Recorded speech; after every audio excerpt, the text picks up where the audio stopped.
जय हिंद everyone, welcome to Kartik Chaudhary YouTube channel. जैसा कि हम लोगों ने केमिस्ट्री की सीरीज शुरू की थी, आज है आपका डे 2। आई होप आपने डे 1 की क्लासेस अच्छे से ली होंगी और आपको चीज़ें समझ आई होंगी। ठीक है, तो आज हम उसी को आगे को कंटिन्यू करेंगे और आपके डिफेंस एग्जाम के लिए बहुत ज़्यादा इम्पोर्टेंट होगा। तो हम अब शुरू करते हैं अपना डे 2। चलिए तो देखते हैं। हम लास्ट जो हमने पढ़ा था वो हमने मैटर के बारे में पढ़ा था कि भाई मैटर क्या होता है, मैटर की स्टेजेस क्या होती हैं। हमने पांचों स्टेजेस के बारे में पढ़ा था। अब कुछ पॉइंट्स हैं जो आपके पेपर में पूछे जाते हैं जिसके बारे में आपको नॉलेज होनी चाहिए, एंड देन हम लोग आज पढ़ेंगे मैटर और नॉन मैटर्स के बारे में। ओके, लेकिन उसको शुरू करने से पहले कुछ हम इंपॉर्टेंट पॉइंट्स को पढ़ेंगे। जैसे आपका पहले हम समझेंगे बॉइलिंग पॉइंट। तो बेसिकली बॉइलिंग पॉइंट क्या होता है? देखो, पेपर में बहुत क्वेश्चन बनते हैं बॉइलिंग पॉइंट से रिलेटेड। तो भाई बॉइलिंग पॉइंट क्या होता है तो समझिएगा, the temperature at which the vapor pressure of a liquid is equal to the atmospheric pressure। अब इसको कैसे समझो? जैसे मान लो मैंने क्या करा, एक बीकर लिया, उसमें मैंने पानी डाला, ठीक है। अब मैंने इसको हीट दी। अब हीट देने की वजह से क्या होगा, ऑब्वियस है पानी क्या होगा, बॉईल होगा। अब जब ये पानी बॉईल होगा तो इस बॉइल्ड वाटर पर एक प्रेशर अप्लाई होगा और आपका उस प्रेशर को कहा जाता है वेपर प्रेशर। उस प्रेशर को क्या कहा जाता है, वेपर प्रेशर। तो वेपर्स बन रही है, यानी वेपर बनना, तो वेपर प्रेशर यहाँ पे क्या होगा, एक जनरेट होगा। और जब ये वेपर प्रेशर यानी कि जो आप पानी बॉईल कर रहे हो उसका वेपर प्रेशर जब इक्वल हो जाएगा आपकी सराउंडिंग के प्रेशर के, और सराउंडिंग के प्रेशर को आप क्या कहते हो भाई, एटमॉस्फेरिक प्रेशर। क्या कहते हो, atmospheric pressure. It means boiling point क्या है, जब पानी का वेपर प्रेशर इक्वल हो जाए सराउंडिंग के प्रेशर यानी कि एटमॉस्फेरिक प्रेशर के, तो आप बोलेंगे वो उस लिक्विड का बॉइलिंग पॉइंट होगा। जैसे फॉर एग्जांपल वाटर, आप सभी को पता है वाटर का जो बॉइलिंग पॉइंट होता है वो 100 डिग्री सेंटीग्रेड होता है। इट मींस 100 डिग्री सेंटीग्रेड पर क्या होता होगा, जो पानी का वेपर प्रेशर है वो किसके इक्वल होता होगा, सराउंडिंग के प्रेशर के, यानी एटमॉस्फेरिक प्रेशर के इक्वल होता होगा। तो 100 डिग्री सेंटीग्रेड एक ऐसा पॉइंट है जहां पे वाटर का वेपर प्रेशर इक्वल होता है एटमॉस्फेरिक प्रेशर के, इसीलिए हम बोलते हैं कि वाटर का बॉइलिंग पॉइंट क्या है, 100 डिग्री सेंटीग्रेड।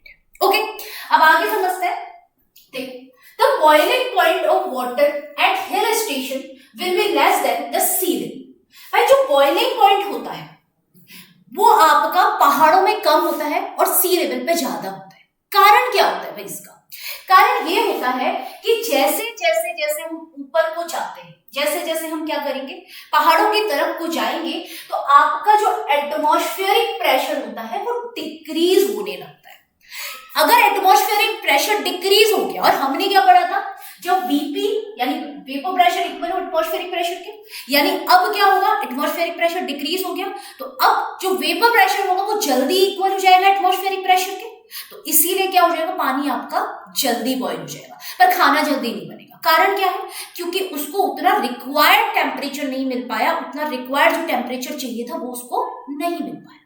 तो आपसे पूछा जाता है कि पहाड़ों पे बॉइलिंग पॉइंट कम क्यों होता है, तो आप बोलेंगे पहाड़ों पे बॉइलिंग पॉइंट इसलिए कम होता है क्योंकि वहां पर एटमॉस्फेरिक प्रेशर क्या हो जाता है, डिक्रीज हो जाता है। जैसे जैसे आप हायर ऑल्टीट्यूड पे जाते हो तो प्रेशर क्या हो जाता है, डिक्रीज हो जाता है। तो जैसे ही एटमॉस्फेरिक प्रेशर डिक्रीज हुआ, वेपर प्रेशर भी क्या हो जाएगा आपका, उसके इक्वल जल्दी आ जाएगा, और आप कहेंगे कि बॉइलिंग पॉइंट भी जल्दी आ जाएगा। ओके, जैसे अगर मैं बात करूं समुद्र में, या आप कह सकते हो सी लेवल पे जो पानी का बॉइलिंग पॉइंट होता है वो 100 डिग्री सेंटीग्रेड या 373 केल्विन होता है। अब इसको केल्विन में कैसे लिखा ये भी मैं आपको बताऊंगी। और कुछ और भी बॉइलिंग पॉइंट है जो आपके लिए इंपॉर्टेंट होते हैं, जैसे अल्कोहल का है 78 डिग्री सेंटीग्रेड, एसीटोन है 58 डिग्री सेंटीग्रेड, और आपके कार्बोक्सिलिक्स है लगभग 100 और 101 डिग्री सेंटीग्रेड के आसपास इसका बॉइलिंग पॉइंट है। ओके, चलो अब आगे समझते हैं मेल्टिंग पॉइंट को। भाई मेल्टिंग पॉइंट हमने पढ़ा था क्या होता है भाई, एक ऐसा पॉइंट जहां पे क्या हो रहा है, सॉलिड मेल्ट हो रहा है और लिक्विड में कन्वर्ट हो रहा है, सिंपल। ठीक है, जहां पर सॉलिड क्या हो गया, मेल्ट हो गया, वो उसका मेल्टिंग पॉइंट है। अब वो कहीं पे भी हो सकता है, ये कोई ऐसा फिक्स आपका ऐसा नहीं है कि जैसे आप पढ़ रहे थे कि जब एटमॉस्फेरिक प्रेशर इक्वल होगा, बस मेल्टिंग पॉइंट के लिए ऐसे कोई बहुत स्पेशल डेफिनेशन नहीं है, बस आप सिंपल ये बोलेंगे कि जहां पे आपका सॉलिड मेल्ट करेगा और लिक्विड में कन्वर्ट होगा वो उसका मेल्टिंग पॉइंट कहलाएगा। जैसे वो एग्जाम्पल के लिए टंगस्टन, तो भैया टंगस्टन जिसको आप W से रिप्रेजेंट करते हैं, इसका जो मेल्टिंग पॉइंट होता है आप देख सकते हैं कितना ज्यादा है, 3422 डिग्री सेंटीग्रेड। इसका मतलब क्या भाई, हाई मेल्टिंग पॉइंट, बहुत ज्यादा मेल्टिंग पॉइंट होता है। इसीलिए आप लोगों ने कभी भी देखा होगा एक बल्ब में जो होता है एक फिलामेंट होता है, और आपसे कभी पूछा जाए कि जो बल्ब का फिलामेंट होता है वो किसका बना होता है, तो आप बोलेंगे टंगस्टन का बना होता है। क्यों बना होता है टंगस्टन का? बिकॉज जो टंगस्टन होता है उसका मेल्टिंग पॉइंट बहुत ज्यादा होता है, वो बहुत ज्यादा हीट को झेल सकता है। तो आपका इसीलिए जो बल्ब के अंदर फिलामेंट आपको दिखता है ना, वो किसका बना होता है? टंगस्टन का बना होता है। अगला देखो मरकरी। मरकरी आप सभी को पता है कि रूम टेम्परेचर पे लिक्विड स्टेट में रहता है, तो भाई लेकिन जो मरकरी होता है उसका मेल्टिंग पॉइंट आप देख सकते हो -38.9 डिग्री सेंटीग्रेड। अब मरकरी अगर आपको पता हो, आप लोगों ने कभी, आपको बुखार वगैरह तो नॉर्मल है आना में, बुखार वगैरह होता है तो हम लोग अपना टेम्परेचर, बॉडी का फीवर चेक करते हैं और थर्मामीटर का यूज करते हैं। थर्मामीटर के अंदर क्या होता है? मरकरी। भाई मरकरी का मेल्टिंग पॉइंट है कि आपकी बॉडी की हीट से ही वो मेल्ट हो गया, तो आप देख सकते हो उसका मेल्टिंग पॉइंट कितना होगा, -38.9 डिग्री सेंटीग्रेड। ओके, अगली चीज देखो, बहुत सारे लोग कंफ्यूज होते हैं किसमें, वेपराइजेशन या इवेपोरेशन में, या इसी को आप बोलते हो बॉइलिंग या फिर आपका इवेपोरेशन में। मतलब बच्चे दोनों को लगभग लगभग सेम समझते हैं, पर दोनों चीजें सेम नहीं होती, दोनों चीजों में डिफरेंस है। अब क्या डिफरेंस है, इसको आप डिफरेंस की ही फॉर्म में समझेंगे। बॉइलिंग या जिसको आप वेपराइजेशन कहते हो, दोनों सेम है, बट इवेपोरेशन इन दोनों से डिफरेंट है। अब भाई इवेपोरेशन होता क्या है समझिए। सबसे पहले हम दोनों को कंपेयर करते हुए चलेंगे। तो बात अगर मैं करूं बॉइलिंग की, तो भाई क्या हुआ, बॉईल करने के लिए आप जब भी किसी चीज को, पानी को बॉईल करते हो तो आपको हीट देनी पड़ती है, अपनी तरफ से हीट दोगे, या अगर आप कैटल में यूज कर रहे हो तो आपको इलेक्ट्रिसिटी देनी पड़ेगी, मतलब आपको किसी ना किसी सोर्स ऑफ एनर्जी की जरूरत होगी जो आप अप्लाई करेंगे। तो भाई बॉइलिंग क्या है? बॉइलिंग आपकी एक ऐसी प्रोसेस है जहां पर लिक्विड वेपर में कन्वर्ट होता है, या वेपराइजेशन एक ऐसी प्रोसेस है जहां पर जो लिक्विड होता है वो वेपर में कन्वर्ट होता है। बट सबसे इंपॉर्टेंट चीज क्या है, इसके लिए आपको एक्स्ट्रा सोर्स ऑफ एनर्जी देना पड़ेगा। अब वो एक्स्ट्रा सोर्स ऑफ एनर्जी आपकी हीट एनर्जी हो सकती है, आपकी इलेक्ट्रिकल एनर्जी हो सकती है, आपकी थर्मल एनर्जी हो सकती है। तो भाई कन्वर्जन हो रहा है बट एनर्जी आप दे रहे हो, वो है आपका बॉइलिंग। लेकिन इवेपोरेशन में क्या होता है, आपका अगेन लिक्विड जो है वो वेपर फॉर्म में जा रहा है, बट आपको यहां पर कोई भी एनर्जी देने की जरूरत नहीं पड़ रही है अपनी तरफ से, ये नेचुरली हो रहा है, ये नेचर की ही, मतलब जो सन रेज है उसी से हो जा रहा है, इसके लिए नेचर की ही हीट रिक्वायर्ड है, आपको एक्स्ट्रा हीट देने की जरूरत नहीं पड़ रही है। यानी जहां पे आप एक्स्ट्रा हीट दे रहे हो वो है बॉइलिंग, और जहां पर आप एक्स्ट्रा हीट नहीं दे रहे हो वो है इवेपोरेशन। अब अगर बात करें बॉइलिंग की, तो भैया जो बॉइलिंग होती है काफी क्विक प्रोसेस होती है, एकदम से पानी उबलता है, लेकिन इवेपोरेशन क्या है, स्लो प्रोसेस है, धीमे धीमे धीमे धीमे पानी क्या होगा, उड़ेगा, धीमे धीमे होगा। अब बहुत सारे फैक्टर्स पर डिपेंड करता है, बट इवेपोरेशन जनरली एक स्लो प्रोसेस, और अच्छा है कि ये स्लो प्रोसेस है, क्योंकि अगर ये भी क्विक प्रोसेस होता तो आपकी नदी नाला जो भी है उसका जो तालाब है उन सभी का पानी क्या हो जाता है, इवेपोरेट हो जाता। अब आप मुझसे बोलते मैम इवेपोरेट होता उसके बाद बरस जाता, बट वहां पे बरसता जहां पे जरूरत नहीं है, बात वही होगी ना। तो इसीलिए इवेपोरेशन आपकी क्या है, स्लो प्रोसेस। अच्छा अगला देखो, boiling occurs through out the liquid, पूरे के पूरे पानी में होगा। अब जब आप पानी गर्म करते हो, पानी को आपने उबाल दिया, बॉईल हो गया, ऐसा तो नहीं है ना पानी केवल सरफेस पे बॉईल हुआ है और नीचे ठंडा है, नहीं होता। पानी पूरे के पूरे क्या होगा, पूरा का पूरा जितना आपने बर्तन में पानी रखा है सारा का सारा बॉईल हो जाएगा। यानी कि बॉइलिंग क्या है, एक बल्क फिनोमेना है, सरफेस पे नहीं हुआ, पूरे के पूरे वाटर में हुआ है, यानी बल्क फिनोमेना है, आपके थ्रू आउट द लिक्विड हो रहा है। लेकिन जो इवेपोरेशन होता है वो सरफेस फिनोमेना है, केवल सरफेस पे होगा। जैसे समुद्र पे आपको इवेपोरेशन देखने को मिलता है, और कहां तक देखने को मिलता है, जहां पे सन के रेस पड़ रहे हैं। ऐसा तो नहीं है ना पूरा का पूरा समुद्र का पानी, नदियों का पानी इवेपोरेट हो जा रहा, नहीं, जहां पर आपका सनरेज या नेचुरल हीट पड़ रही है वहीं तक आपका इवेपोरेट होगा। तो भाई आपका ये क्या है, एक सरफेस फिनोमेना है, और ये क्या है आपका बल्क फिनोमेना। ओके, अगला देखो भाई, बॉइलिंग एक डिफाइनेट टेम्परेचर पे होती है, जैसे वाटर 100 डिग्री सेंटीग्रेड पे ही बॉयल आपका होता है, अभी हमने बात करी थी। अल्कोहल 78 डिग्री सेंटीग्रेड पे बॉयल होता है। तो भाई ये फिक्स है, डिफाइनाइट है, लेकिन इवेपोरेशन के लिए टेम्परेचर डिफाइनाइट नहीं है, किसी भी टेम्परेचर पे हो सकता है, बट डिपेंड करेगा कि भाई अगर हीट ज्यादा है तब ज्यादा होगा, कम है तो कम होगा। अभी आपको बताऊंगी ये चीज किस चीज पर डिपेंड करता है। ओके, अगला देखो, जब भी आप बॉईल करते हो बबल्स का फॉर्मेशन होता है, इवेपोरेशन में बबल्स का फॉर्मेशन नहीं होता। सिंपल बात है, ये तो देखा भी होगा आपने, कभी समुद्र के पानी को उबलते हुए देखा है? नहीं देखा है। बॉइलिंग के लिए आपको एनर्जी की जरूरत पड़ती है, लेकिन इवेपोरेशन के लिए आपको एक्स्ट्रा सोर्स ऑफ एनर्जी की जरूरत नहीं पड़ती। अच्छा, एक चीज और है, एक इंपॉर्टेंट पॉइंट और है कि जो इवेपोरेशन होता है उसकी वजह से आपका कूलिंग इफेक्ट आता है। कूलिंग इफेक्ट आपको देखने को मिलता है, कूलिंग ठंडा होता है। अच्छा, इसका एग्जांपल दूं, आप लोग भागते, रनिंग करते, रनिंग करने के बाद आपकी बॉडी की हीट जो होती है पसीने के रूप में बाहर आती है और वो पसीना उड़ता है, और आपकी बॉडी को क्या होता है, ठंडी ठंडी कूल महसूस होता है, ठंडा महसूस होता है। तो वो किसके वजह से हो रहा है? इवेपोरेशन। आपकी बॉडी की जब हीट उड़ रही है तो वो क्या हो रहा है? कूलिंग इफेक्ट दे रहा है। तो इवेपोरेशन की वजह से आपको कूलिंग इफेक्ट देखने को मिलता है। तो आई होप आपको बॉइलिंग और इवेपोरेशन में डिफरेंस पता होगा। अब आप इन दोनों में एक नहीं कहोगे, इन दोनों वेपराइजेशन और इवेपोरेशन दोनों के दोनों सेम है, ऐसा अब आप नहीं कहोगे। अब आपको पता चल चुका है कि वेपराइजेशन अलग है और इवेपोरेशन अलग है। ओके, चलो अगली चीज देखते हैं। अब क्वेश्चन आया हुआ है यहाँ पे, आपके सीडीएस और एनडीए दोनों के क्वेश्चंस मिक्स है, क्योंकि आप सभी को पता होगा कि रिपीटेड क्वेश्चंस आते हैं, सीडीएस के क्वेश्चन एनडीए में, एनडीए क्वेश्चन सीडीएस में, और भी बहुत सारे क्वेश्चंस जो कि यूपीएससी कंडक्ट करवाती है पेपर, उससे रिलेटेड आपके इधर उधर पेपर में आते रहते हैं। ठीक है, चलिए, तो इसमें से आपसे बोल रहा है कि कौन सी स्टेटमेंट करेक्ट है।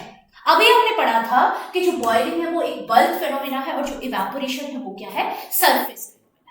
आगे आते हैं, आगे बढ़ते हैं। अब फैक्टर्स कौन कौन से अफेक्ट करते हैं आपके इवेपोरेशन को, तो समझते हैं। सबसे पहले सरफेस एरिया। अब देखो, खुद ही दिमाग लगाओ भाई, सरफेस एरिया अगर ज्यादा है तो रेट ऑफ इवेपोरेशन ज्यादा होना चाहिए, कम होना चाहिए? अब घर में आपकी मम्मी पोछा लगाती है, बड़े कमरे का पोछा जल्दी सूखता है, छोटे कमरे का? ऑफ कोर्स है ना, बड़े कमरे का पोछा जल्दी सूखता है। तो इसका मतलब क्या है कि रेट ऑफ इवेपोरेशन के डायरेक्टली प्रोपोर्शनल है, मतलब जितना ज्यादा सरफेस एरिया उतना ज्यादा इवेपोरेशन। अब दूसरा देखो, टेम्परेचर। भाई गर्मियों में जल्दी पोछा सूखता है या ठंडियों में? आप कहोगे मैम गर्मियों में, तो मतलब टेम्परेचर के भी क्या है? डायरेक्टली प्रोपोर्शनल है। टेम्परेचर के भी क्या है? डायरेक्टली प्रोपोर्शनल है। अब आपको पता है कि भाई क्या होता है कि अगर आप गर्मियों में जून के महीने में कटोरे में पानी रख दो, ऊपर छत में रख के आ जाओ, एकदम से इवेपोरेट हो जाएगा। आज रख के आओ, होगा? नहीं होगा। यानी टेम्परेचर पे डिपेंड करता है, जितना ज्यादा टेम्परेचर उतना ज्यादा रेट ऑफ इवेपोरेशन। ओके, और अगला विंड स्पीड। भैया विंड स्पीड के भी क्या है? डायरेक्टली प्रोपोर्शनल है। जितना ज्यादा विंड स्पीड, अब आप कहोगे मैम कैसे? भाई पंखा चला के जल्दी पोछा सूखता है या बिना पंखे के? आजकल ठंडियों में देखो मम्मी लोग पोछा लगाते हैं और पंखा जला देते हैं, तो मतलब क्या होता होगा? विंड स्पीड कि क्या है? विंड स्पीड जैसी बड़ी, रेट ऑफ इवेपोरेशन भी बढ़ा। तो यानी कि विंड स्पीड के भी क्या है? Directly proportional. तो इन तीनों चीजों की ये डायरेक्टली प्रोपोर्शनल है, ये बात आपको पता होनी चाहिए। अच्छा, एक और चीज, अगर आप कर दो इंक्रीज इन ह्यूमिडिटी, भाई अगर क्या होगा? ह्यूमिडिटी बढ़ गई। अब आप सभी को पता होगा एक टाइम आता है जुलाई अगस्त का टाइम, जिसमें बहुत ही ज्यादा ह्यूमिडिटी होती है और हमें बहुत पसीना आता है, गर्मी फील होती है। कारण क्या है? क्योंकि इवेपोरेशन नहीं हो पा रहा। क्यों? क्योंकि जब आपकी इंक्रीज होती है ह्यूमिडिटी तो आपका जो विंड स्पीड है वो डिक्रीज हो जाती है। विंड स्पीड क्या होती है? डिक्रीज हो जाती है। तो विंड स्पीड अगर डिक्रीज हुई तो मतलब रेट ऑफ इवेपोरेशन भी क्या हो जाएगा? आपका डिक्रीज हो जाएगा। क्या हो जाएगा? डिक्रीज हो जाएगा। यानी कि अगर ह्यूमिडिटी बढ़ेगी तो इवेपोरेशन कम हो जाएगा। क्यों कम हुआ? क्योंकि विंड स्पीड कम हो गई।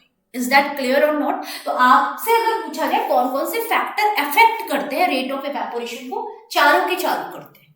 लेकिन अगर आपसे पूछा जाए डायरेक्टली कौन कर रहा है, तो आपके सरफेस एरिया, टेम्परेचर और विंड स्पीड। और इनडायरेक्टली कौन कर रहा है बोले तो ह्यूमिडिटी। Is that clear? तो आई होप ये बात आपको क्लियर हो गई होगी। अच्छा, अगला देखते हैं भाई। अगला है आपका स्केल, टेम्परेचर स्केल। 3 प्रकार के होते हैं। केल्विन, डिग्री सेंटीग्रेड और फ़ारेनहाइट। सबसे ज्यादा लेबोरेटरी में यूज होने वाला स्केल कौन सा होता है? Kelvin scale. सबसे ज्यादा इसका आप लेबोरेटरी में यूज करते हो, जो भी आपकी लेबोरेटरी वगैरह होती है उनमें सबसे ज्यादा केल्विन का ही यूज होता है, ठीक है। बट हमारे पास 3 टाइप के स्केल होते हैं। अब समझो, अब मान लो आपको 100 डिग्री सेंटीग्रेड दिया हुआ है वाटर का बॉइलिंग पॉइंट, और आपसे बोल रहा है कि इसको केल्विन में निकालो। तो भाई निकालने के लिए क्या करोगे? K = डिग्री सेंटीग्रेड प्लस 273.15, ये एग्जैक्टली वैल्यू होती है, ठीक है। 273.15, तो K = 100 प्लस 273, 100 प्लस 273.15, तो आप इतना निकाल लेंगे तो आपका केल्विन आ जाएगा। और वहीं पर अगर आपको क्या दिया हुआ है? केल्विन में वैल्यू दी हुई है और डिग्री सेंटीग्रेड में निकालनी है। जैसे मेरे को दिया था 373 केल्विन और मुझे निकालना था डिग्री सेंटीग्रेड में, तो अब आप खुद समझदार हो गए, इतना तो आप कर ही लोगे, आपकी वैल्यू आ जाएगी 100 डिग्री, ठीक है।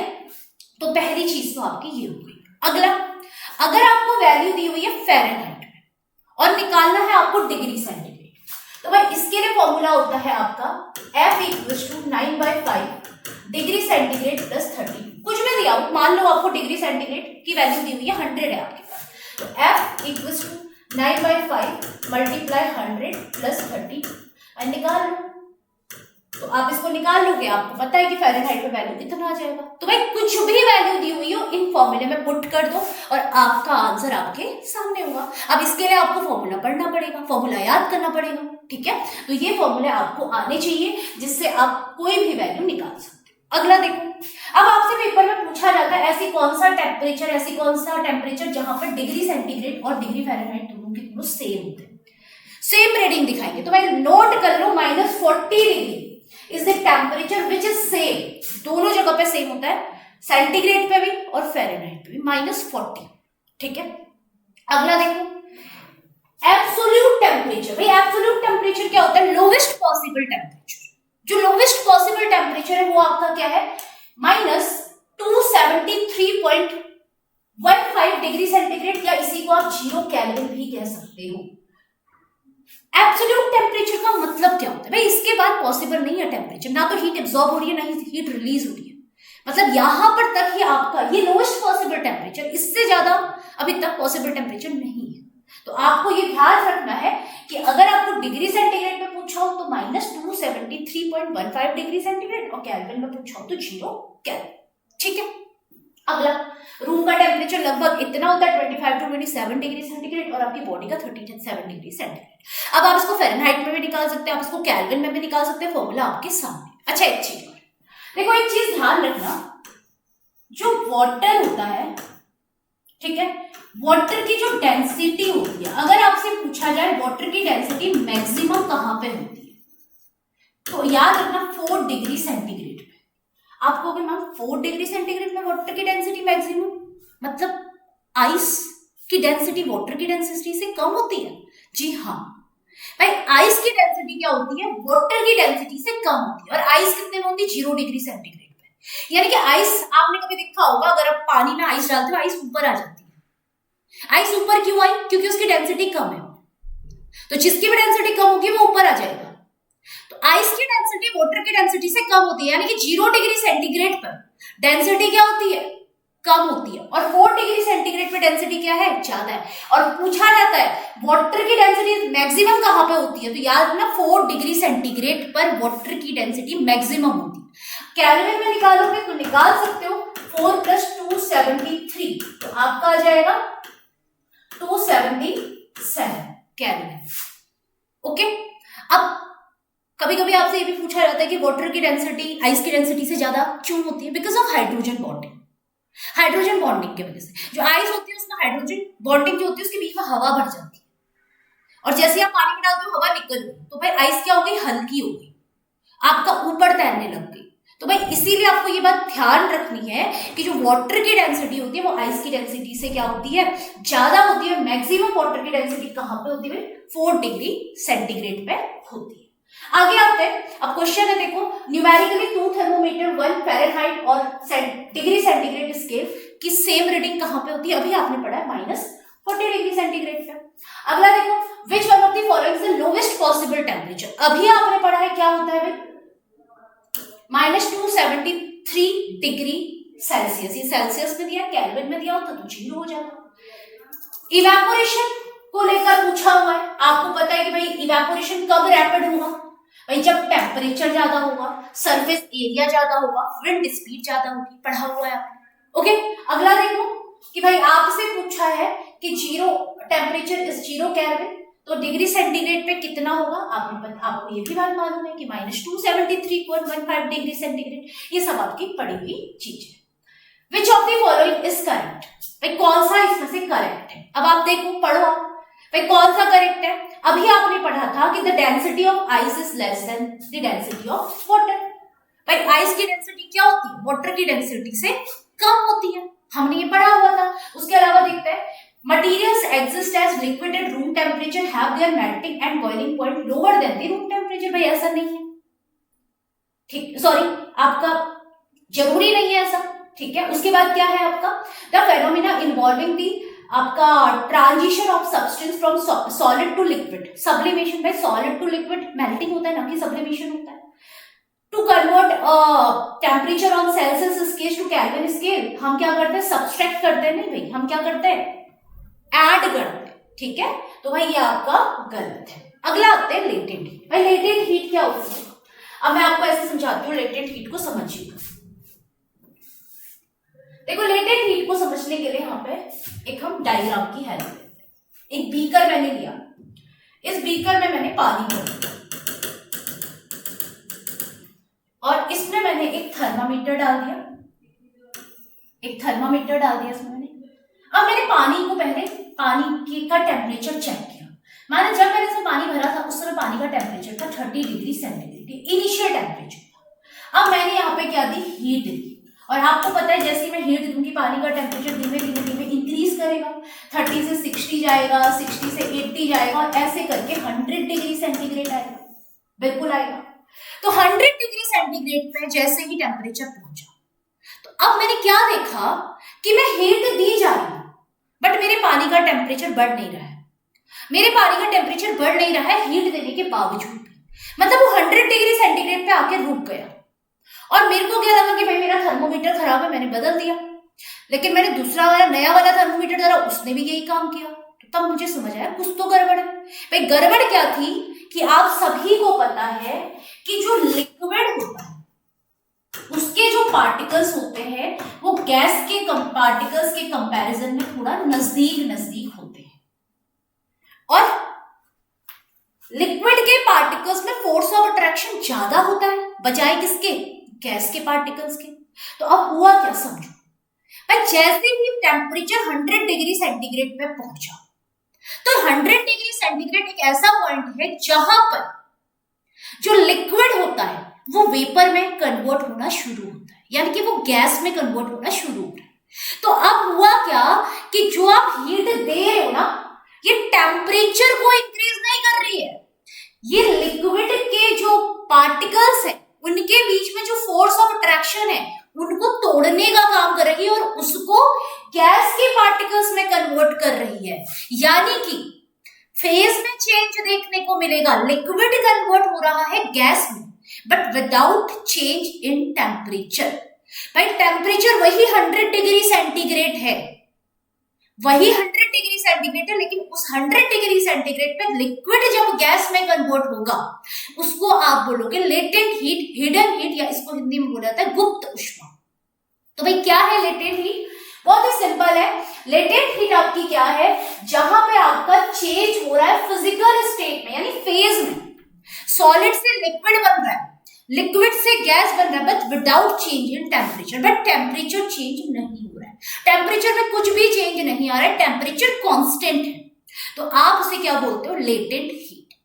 ओके, अब अभी तक तो पेपर में कोई क्वेश्चन लेटेंट हीट के फॉर्मूले से रिलेटेड आया नहीं, बट फिर भी हमें पता होना चाहिए कि लेटेंट हीट का फॉर्मूला होता है L equals to Q upon M, where L equals to latent heat, Q आपने कितनी क्वांटिटी हीट की दी हुई है, और M है आपके सब्सटेंस का मास कितना है, उसका भार कितना है।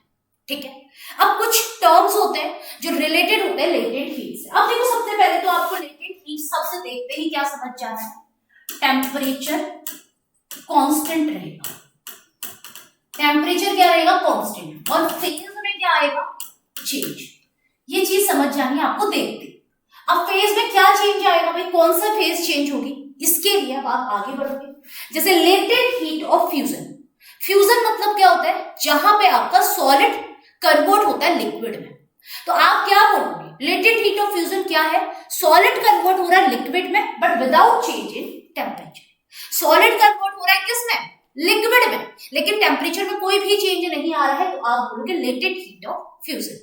और ये लेटेंट हीट ऑफ फ्यूजन के लिए हमने यूनिवर्सल डेफिनेशन भी दी हुई है, क्या है वो, the amount of heat required to convert 1 kg of given solid into liquid. भाई 1 kg सॉलिड को लिक्विड में कन्वर्ट करने में जितनी एनर्जी आपकी लगती है वो आपकी क्या कहलाती है, लेटेंट हीट ऑफ फ्यूजन। और ये एनर्जी कितनी होती है, देखो latent heat of fusion of ice या वाटर आप कह लो तो आपकी होती है 334 किलो जूल। आप देख सकते हो कितनी ज्यादा एनर्जी रिक्वायर्ड होती है। मतलब ऐसा नहीं है, इतना इजी नहीं है सॉलिड को कन्वर्ट कर देना लिक्विड में डायरेक्टली, इतना आपको एनर्जी देनी पड़ेगी तब आपका जाके सॉलिड कन्वर्ट होगा किसमें, लिक्विड में। सेम ऐसी latent heat of vaporization, vaporization मतलब क्या होता है, लिक्विड का कन्वर्ट होना वेपर में। तो आप क्या बोलोगे, लिक्विड कन्वर्ट हो रहा है वेपर में but without change in temperature, temperature में कोई भी चेंज नहीं आ रहा है, तो विदाउट चेंज इन टेम्परेचर आपका क्या हो जाएगा, लेटेंट हीट ऑफ वेपराइजेशन। और ये भी देखो कितना ज्यादा होता है, 2260 किलो जूल। भाई इतनी एनर्जी चाहिए होती है, तो भाई आसान नहीं है। तो भाई आपकी दोनों ही चीजें इंपॉर्टेंट है, लेटेंट हीट काफी इंपॉर्टेंट है, काफी क्वेश्चन इससे रिलेटेड बनते हैं। अब देखो एक क्वेश्चन है आपका, which of the following cause the temperature of substance to remain constant. Substance का टेम्परेचर क्या है, कांस्टेंट है, लेकिन स्टेज में चेंज आ रहा है, स्टेट आपकी चेंज हो रही है। अभी आपने पढ़ा है क्या है वो, लेटेंट हीट। ओके आगे बढ़ते हैं। अब देखो आपसे क्या बोल रहा है, when heat is constantly supplied to a burner to boiling water, water boil हो चुका है, वाटर बॉयल हो चुका है। अब आपसे बोल रहा है then the temperature of water during vaporization, तो अब क्या होगा, राइज वेरी स्लोली, टेम्परेचर धीमे धीमे आपका बढ़ेगा, टेम्परेचर रैपिडली बढ़ेगा अंटिल स्टीम इज प्रोडक्ट, जब तक का स्टीम ना बन जाए। फर्स्ट बढ़ेगा और फिर आपका क्या होगा, कांस्टेंट रहेगा या आपका राइज ही नहीं करेगा। इसका आंसर आप देंगे कमेंट बॉक्स में। अगर आपको लेटेंट हीट समझ आया है ना, तो आप इसको कमेंट बॉक्स में आंसर करेंगे कि भैया क्या होगा, इसका करेक्ट आंसर क्या होगा। अच्छा यहाँ पर आपको सिर्फ एक ही चीज ध्यान देनी है, वाटर बॉईल हो चुका है, वाटर बॉईल हो चुका है और बॉईल हो चुका है, तो आप खुद समझ सकते हो आंसर क्या होगा। इसका आंसर आप करेंगे कमेंट बॉक्स में। अगला भाई, हाईएस्ट काइनेटिक एनर्जी कहाँ पे होती है, आप सभी को पता है, घरों में भी कहते हैं कि भाप से जमना ज्यादा पेनफुल होता है बजाय पानी के। कारण क्या है, क्योंकि उसमें क्या है, गुप्त ऊष्मा है, लेटेंट हीट है। तो ऑब्वियस है 100 डिग्री सेंटीग्रेड स्टीम बहुत ही पेनफुल होती है, उससे अगर कोई जल गया ना बहुत पेनफुल होता है। ठीक है, तो ये बात भी आप याद रखिए। अच्छा आगे बढ़ते हैं। Okay, the specific latent heat of vaporization of a substance is a quantity of heat needed। अच्छा यहाँ पर आपको इतना पढ़ने की जरूरत ही नहीं, क्वेश्चन था latent heat of vaporization।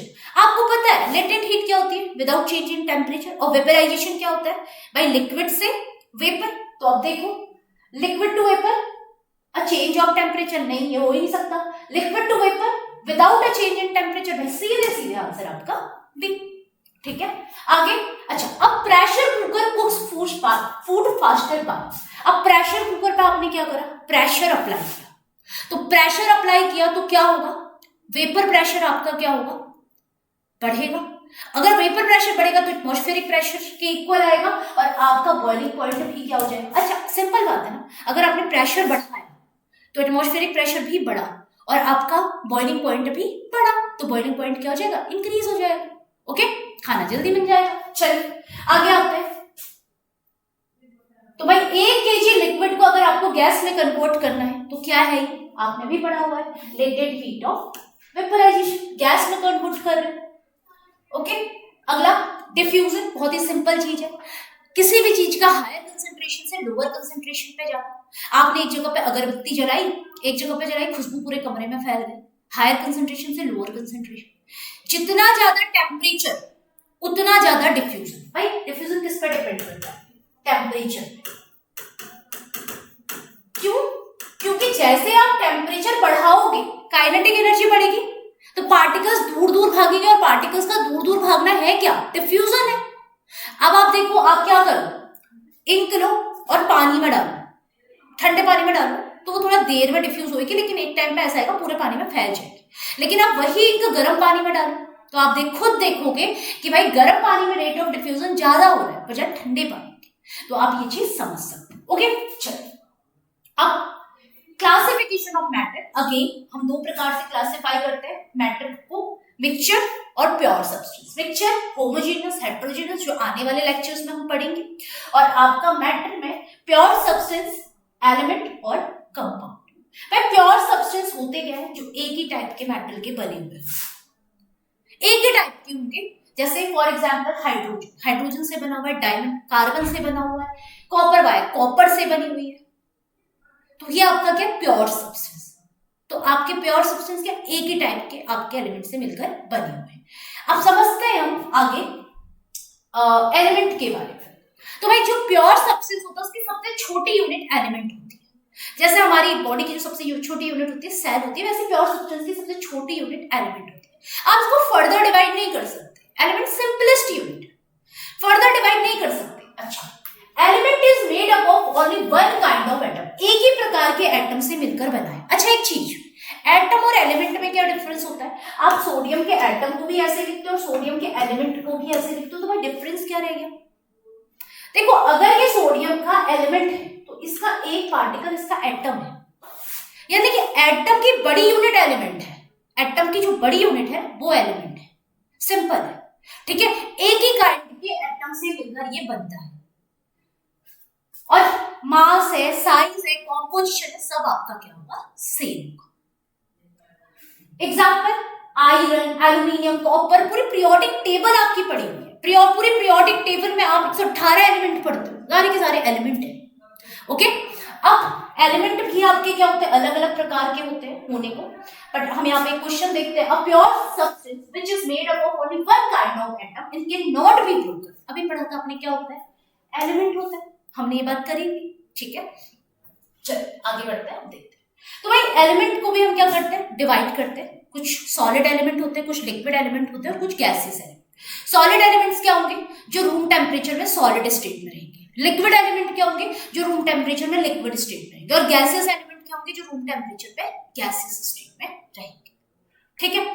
तो भाई सॉलिड स्टेट में कौन से एलिमेंट रहते हैं? आप अपने घर में देख लो भैया, आयरन है, कॉपर है, गोल्ड है, सिल्वर है, ये सब सॉलिड में।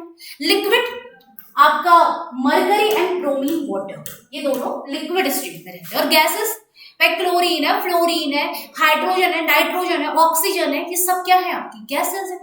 ओके, अब एलिमेंट को भी क्लासिफाई करते हैं, तीन प्रकार के होते हैं, metal, non metal and metalloid. तो सबसे पहले मेटल और नॉन मेटल को समझेंगे, देन हम मेटेलॉइड पे जाएंगे, ठीक है। तो समझते हैं, वन बाय वन चीजों को समझेंगे, डिफरेंस की फॉर्म में समझेंगे, और आप लोग इसको अच्छे से समझिएगा, क्वेश्चन बहुत सारे इससे रिलेटेड बनते हैं। तो देखो, सबसे पहले मेटल क्या होते हैं? जिनकी आउटर मोस्ट शेल में एक, दो या फिर तीन इलेक्ट्रॉन। आउटर मोस्ट शेल का क्या मतलब हुआ? देखो यहाँ पे, जैसे फॉर एग्जांपल अगर मैं आपसे बोलूं सोडियम, तो भाई सोडियम का एटॉमिक नंबर होता है 11। अब देखो, आप लोगों को 30 तक एटॉमिक नंबर याद होने ही चाहिए, और 20 तक आपको क्या याद होनी चाहिए? Masses, atomic mass. अगर एटॉमिक नंबर आपको याद है, एटॉमिक मास याद करने में आपको दिक्कत नहीं आएगी, ठीक है। तो सोडियम का एटॉमिक नंबर होता है 11, और इसका इलेक्ट्रॉनिक कॉन्फ़िगरेशन होता है 2, 8 और 1। इसके आउटर मोस्ट शेल में क्या है? एक इलेक्ट्रॉन है। इसका मतलब ये क्या है? एटम। एल्यूमिनियम 13, 2, 8, 3। इसके आउटर मोस्ट शेल में 3 इलेक्ट्रॉन है। इसका मतलब ये क्या है? एटम। तो भाई सॉरी, इसका मतलब ये क्या है? आपका मेटल है। तो मेटल क्या होता है? जिसकी आउटर मोस्ट शेल में 1, 2 या फिर 3 इलेक्ट्रॉन। ओके, लेकिन एक्सेप्शन, भाई chemistry is all about exception. मैं तो कहती हूँ एक्सेप्शन से ही केमिस्ट्री का जन्म हुआ है। तो भैया बिना एक्सेप्शन की केमिस्ट्री अधूरी है, और है ही केमिस्ट्री एक्सेप्शन यार, बात सिंपल बोले तो। तो भाई आपका एक्सेप्शन क्या है, हाइड्रोजन और हीलियम। हाइड्रोजन के आउटर मोस्ट शेल में एक इलेक्ट्रॉन है बट वो नॉन मेटल है, हीलियम के आउटर मोस्ट शेल में 2 इलेक्ट्रॉन है वो भी नॉन मेटल है। तो भाई आपका जनरली जो मेटल्स होते हैं उनके आउटर मोस्ट शेल में 1, 2 और 3 इलेक्ट्रॉन होंगे, लेकिन हाइड्रोजन और हीलियम को छोड़कर। और जो नॉन मेटल्स होते हैं उनके आउटर मोस्ट शेल में 4, 5, 6, 7, 8 इलेक्ट्रॉन होंगे। जैसे एग्जांपल देखते हैं, कार्बन 6, 2 और 4, नाइट्रोजन 7, 2 और 5, क्लोरीन 17, 2, 8, 7। तो भाई ये सारे क्या है, नॉन मेटल। तो भाई नॉन मेटल क्या होते हैं भाई, जिनके आउटर मोस्ट शेल में 4, 5, 6, 7, 8 इलेक्ट्रॉन। जितनी आपकी नोबल गैसेस है सारी की सारी नॉन मेटल के अंदर आती है। ओके, तो आपको ये बात याद रखनी है, फर्स्ट पॉइंट आपको क्लियर होना चाहिए। Metals are malleable and ductile. भाई मेटल क्या होते हैं, मैलिएबल होते हैं और डक्टाइल होते हैं। मतलब आप इनको क्या कर सकते हो, पीट के थिन शीट में कन्वर्ट कर सकते हो। मैलिएबल मतलब क्या होता है, जिसकी आप शीट बना सकते हो, प्लेट बना सकते हो। और डक्टाइल मतलब तार, जिसके आप क्या बना सकते हो, वायर बना सकते हो। भाई सिंपल बात है, अगर आप इनके वायर बना पा रहे हो इसका मतलब ये क्या होते होंगे, गुड कंडक्टर ऑफ इलेक्ट्रिसिटी होते होंगे। और ये गुड कंडक्टर ऑफ इलेक्ट्रिसिटी क्यों है, क्योंकि इनके आउटर मोस्ट शेल में 1, 2, 3 इलेक्ट्रॉन है, फ्री इलेक्ट्रॉन्स है इनके पास। इलेक्ट्रॉन के पास मूव करने के लिए बहुत सारा स्पेस है, कहीं भी जा सकता है इसी, ठीक है। But metals are generally malleable और डक्टाइल, बट कुछ एक्सेप्शन है, सोडियम है, पोटेशियम है, मरकरी है, जिनके बहुत सॉफ्ट मेटल होते हैं। मरकरी तो आपको पता है रूम टेम्परेचर में लिक्विड स्टेट होता है। जो लिक्विड है उसको आप कैसे तार में कन्वर्ट कर सकते हो, कैसे उसकी प्लेट बना सकते हो, है ना। तो आपका सिल्वर और गोल्ड बहुत ही मैलिएबल होता है, very malleable. Silver, gold, aluminium, इन सब का यूज करते हो आप। सिल्वर की फॉयल यूज करते हो, एल्यूमिनियम की फॉयल यूज करते हो। तो क्या है ये, मैलिएबल है, काफी मैलिएबल है, ठीक है। अब वहीं पर अगर मैं बात करूं नॉन मेटल की, नॉन मैलिएबल और नॉन डक्टाइल, लेकिन एक्सेप्शन है कार्बन फाइबर। नाम ही जिसका फाइबर हो यानी वो डक्टाइल होगा। आप उसका यूज कर रहे हो पीसी वगैरह में, कंप्यूटर वगैरह में, इन सब जगह पे आप यूज करते हो कार्बन फाइबर का। ट्रांसफॉर्मर वगैरह में आप यूज करते हो कार्बन फाइबर का। तो ये क्या है आपका, डक्टाइल है। अगला, metals are generally solid in nature. भाई सॉलिड होते हैं, क्यों है, क्योंकि मेटल एक बॉन्ड बना रहे हैं। हार्ड है, सॉलिड है, हार्ड होते हैं, ठीक है। बट कुछ मेटल है, एक्सेप्शन, अगेन एक्सेप्शन भाई। और देखो एक्सेप्शन कॉमन है, mercury, zinc, sodium, potassium, caesium और गैलियम। भाई ये गैलियम तो ऐसा, इसके लिए ये कहा जाता है कि अगर आप इसको अपनी पाम में रखोगे ना तो आपके पाम में ही ये क्या हो जाएगा, पिघल जाएगा। आपकी बॉडी के हीट से ये पिघल जाता है। ये सारे के सारे क्या होते हैं, सॉफ्ट होते हैं, ओके। और सोडियम और पोटेशियम को तो आप कट भी कर सकते हो नाइफ से, चाकू से कट कर सकते हैं आराम से, तो इतना सॉफ्ट है। लेकिन वहीं पर अगर मैं नॉन मेटल्स की बात करूं तो नॉन मेटल आपको पहली बात तो तीनों स्टेजेस में मिलते हैं, सॉलिड में भी, लिक्विड में भी और गैस में भी। अगर मैं बोलूं सॉलिड में मिलने वाला नॉन मेटल कौन सा है, कार्बन, फास्फोरस, सल्फर, आयोडीन, ये सारे के सारे आपके सॉलिड नॉन मेटल है। लेकिन वहीं पर बोलूं लिक्विड, ब्रोमीन वाटर, भाई याद रखना bromine water only liquid non water है, और मरकरी ओनली लिक्विड आपका मेटल है। जो ब्रोमीन वाटर है वो ओनली आपका नॉन मेटल है, ओनली लिक्विड नॉन मेटल है, और ये आपका मरकरी मेटल है। अभी हमने पढ़ा था ना लिक्विड एलिमेंट दो होते हैं, मरकरी और आपका ब्रोमीन वाटर। तो ब्रोमीन वाटर कौन सा है, नॉन मेटल, और मरकरी कौन सा है, मेटल, ठीक है। अगला गैस बहुत सारी है, क्लोरीन, नाइट्रोजन, ऑक्सीजन, ये सारी गैसेस हो गई। तो भाई तीनों फॉर्म में है, जनरली सॉफ्ट है क्योंकि इसमें जनरली गैसेस आती है, सॉफ्ट है। लेकिन हार्डेस्ट नेचुरल सब्सटेंस भी आपका नॉन मेटल ही है भैया, याद रखना कौन है, डायमंड। डायमंड आपका हार्डेस्ट नेचुरल सब्सटेंस है, सबसे हार्ड। तो भाई नॉन मेटल के अंदर आता है डायमंड, क्योंकि कार्बन का एलोट्रोप है और कार्बन किस में आ रहा है, नॉन मेटल में। तो भाई याद रखिएगा डायमंड हार्डेस्ट नेचुरल सब्सटेंस है, तो ये एक्सेप्शन है। अगला, मेटल में चमक होती है। भाई चमक होने के लिए आपके पास क्या होना चाहिए, एक रिफ्लेक्टिंग सरफेस होना चाहिए कि जहां पर आपका क्या हो, रिफ्लेक्शन हमको देखने को मिले। तो भाई मेटल्स में आपकी जनरली क्या होती है, चमक होती है। मेटल्स में डस्ट चमक होती है। लेकिन वहीं पर बात करें एक्सेप्शन, और ये बहुत ज्यादा एक्सेप्शन है, बहुत ही ज्यादा इंपॉर्टेंट एक्सेप्शन, लेड। काले रंग का होता है और इसमें कोई भी चमक नहीं होती। तो याद रखना ये पेपर में पूछा जाता है लैड के लिए। तो जनरली मेटल्स जो होते हैं लस्ट्रस होते हैं, बट लैड को छोड़कर। सेम भाई नॉन मेटल जो होते हैं आपके नॉन लस्ट्रस होते हैं, लेकिन आयोडीन में बहुत चमक होती है। डायमंड तो आपको पता ही है भाई कितना चमकदार होता है। उसके अलावा ग्रेफाइट, ये सब में आपकी क्या होती है, चमक होती है। अगला देखो, जो मेटल होता है उसका एमपी और बीपी, एमपी बीपी को गलत मत समझ लेना, मेल्टिंग पॉइंट और बॉइलिंग पॉइंट है, ब्लड प्रेशर मत समझ लेना इसको। भाई जो मेटल्स होते हैं उनका मेल्टिंग पॉइंट और बॉइलिंग पॉइंट काफी हाई होता है। हाई क्यों है? क्योंकि ये सॉलिड है। सॉलिड है तो क्या है, फोर्स ऑफ अट्रैक्शन ज्यादा है। फोर्स ऑफ अट्रैक्शन ज्यादा है तो क्या होगा, बॉन्ड को तोड़ने के लिए ज्यादा एनर्जी रिक्वायर्ड होगी। तो भाई मेल्टिंग पॉइंट और बॉइलिंग पॉइंट क्या होता है, काफी हाई होता है। तो एक्सेप्शन वही हो जाएंगे, देखो कॉमन एक्सेप्शन है gallium, mercury, sodium, potassium, lithium, ये सब आपके क्या है, लो है। ओके, अब बात करते हैं नॉन मेटल्स की, लो एमपी लो बीपी। भैया जनरली इसमें गैसेस आती है, गैसेस का एमपी बीपी लो होता है, लेकिन वहीं पर डायमंड है काफी हाई होगा, ग्रेफाइट है हाई होगा। ठीक है, एक्सेप्शन हो जाएंगे। अगला हाई डेंसिटी, हार्ड है भाई, भारी है वो, तो डेंसिटी क्या होगी, ज्यादा होगी। एक्सेप्शन वही सब कॉमन एक्सेप्शन। यहां पे क्या होगा, डेंसिटी कम है, हल्के है तो डेंसिटी कम होगी, सिंपल।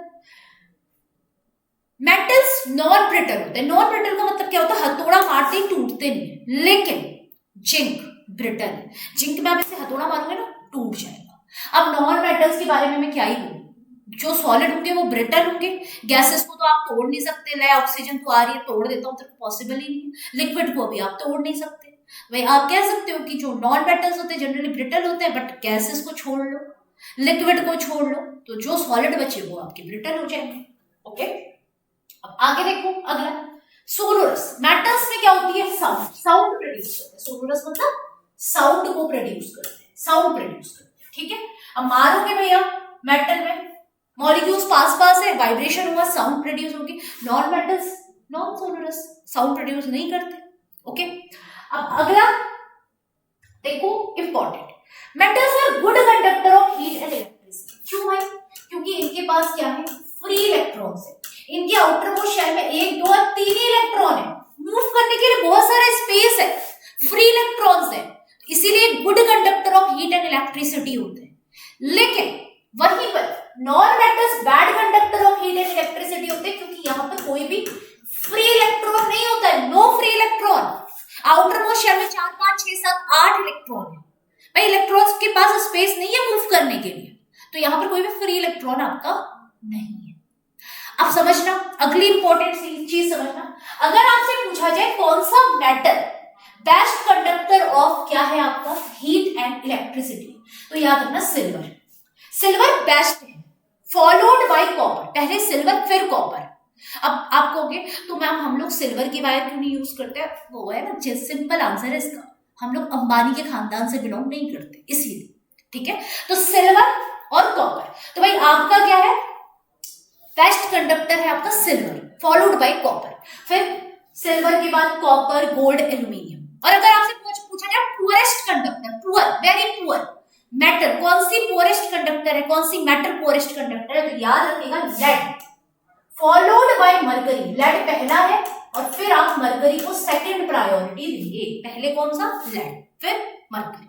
ओके, तो अब नॉन मेटल में आओ भैया। नॉन मेटल जनरली क्या होते हैं, हीट और इलेक्ट्रिसिटी के अच्छे कंडक्टर नहीं होते।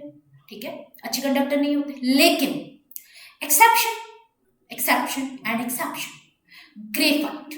तो भाई ग्रेफाइट क्या है आपका, वो आपका good conductor of, good conductor of heat and electricity, good conductor है हीट और इलेक्ट्रिसिटी का ग्रेफाइट। अब क्यों है, क्योंकि ग्रेफाइट के पास फ्री इलेक्ट्रॉन्स होते हैं, और फ्री इलेक्ट्रॉन होने की वजह से ये गुड कंडक्टर है। ठीक है, कार्बन फाइबर, जिसका यूज आप एज अ फाइबर कर रहे हो, ऑब्वियस है ना कि वो गुड कंडक्टर होगा इलेक्ट्रिसिटी का। अच्छा, डायमंड भी कार्बन का ही एलोट्रोप है, ग्रेफाइट भी कार्बन का एलोट्रोप है और डायमंड भी, बट डायमंड गुड कंडक्टर नहीं होता। याद रखिएगा, diamond bad conductor of electricity है, but diamond is a good conductor of heat. Electricity का तो बैड कंडक्टर है भाई, यहां पे लिख लो diamond is a bad conductor of electricity but good conductor of heat. Okay, अगला, मेटल को जब भी आप पानी में डालते, मेटल की जब आप मेटल की रिएक्शन पानी से कराओगे, वाटर से कराओगे, तो ये मेटल के ऑक्साइड्स बनाते हैं। और जो मेटल ऑक्साइड होते हैं वो बेसिक नेचर के होते हैं, बेसिक। मेटल के ऑक्साइड्स कैसे होते हैं? बेसिक। और जो नॉन मेटल होते हैं उसके ऑक्साइड्स कैसे होते हैं? एसिडिक। जैसे एग्जांपल के लिए देखो Na+H2O, आपको पता है ये क्या बनेगा? Na2O। फिर आप इसको H2O से रिएक्ट कराओगे तो ये आपका क्या बनेगा? NaOH। और ये क्या है? बेस है कि नहीं है? अब क्लोरीन का देख लो, क्लोरीन को आप पानी से रिएक्ट कराए तो आपका क्या बनता है? HCl, एसिड है कि नहीं? तो भाई जो आपके मेटल्स होते हैं वो बेसिक ऑक्साइड बनाते हैं generally metal produce basic oxide when dissolved in water and non-metal produce basic oxide, non-metal produce acidic oxide when dissolved in water, but exception में क्या है? Chromium trioxide, manganese hepta oxide, ये आपके exception है। तो भाई जब एक्सेप्शन होते हैं ना तो वहां पे आप ऑल टर्म यूज नहीं करते हो। मैं ऐसा नहीं बोलूंगी कि all metals form basic oxide when dissolve in water, नहीं, generally metals form basic oxide when dissolve in water. Same ऐसा ही यहाँ पर देखो CO and N2O ये सब न्यूट्रल है, तो मैं क्या बोलूंगी? Generally non metal form acidic oxide when dissolve in water. ऐसा नहीं बोलूंगी कि मैं all non metal form acidic oxide when dissolve in water, ये गलत होगा। ओके, चलिए आगे देखिए, मेटल्स फॉर्म कैटायन। कैटायन का मतलब क्या होता है जी? Positive ion. पॉजिटिव होते हैं, क्यों होते हैं? क्योंकि मेटल के आउटर मोस्ट शेल में 1, 2 और 3 इलेक्ट्रॉन है, तो ये अपने इलेक्ट्रॉन्स को दे देते हैं, और देते हैं तो इनके ऊपर पॉजिटिव चार्ज आ जाता है। तो भाई मेटल्स फॉर्म कैटायन और अच्छे रिड्यूसिंग एजेंट होते हैं। भाई जो भी इलेक्ट्रॉन को देगा वो अच्छा रिड्यूसिंग एजेंट होगा, क्योंकि इलेक्ट्रॉन डोनर होते हैं, इलेक्ट्रॉन को डोनेट कर देते हैं। आपने ये रूल तो पढ़ा होगा ना, ऑक्टेट रूल। अपनी आउटर मोस्ट शेल में स्टेबल अगर किसी भी एटम को होना है तो उसको 8 इलेक्ट्रॉन चाहिए। तो आप सोडियम को देखो, अगर मैं यहाँ पे बोलूं आपसे सोडियम की बात करूं, तो आप यहाँ पे देखो सोडियम के आउटर मोस्ट शेल में 1 इलेक्ट्रॉन, इसने 1 इलेक्ट्रॉन दे दिया, अब इसके पास 8 बचे, तो ये स्टेबल हो गया। अब ये कैसे लिखोगे आप इसको आप लिखोगे ऐसे, Na पॉजिटिव, यानी 2 और 8, Na पॉजिटिव, तो कैटायन हो गया।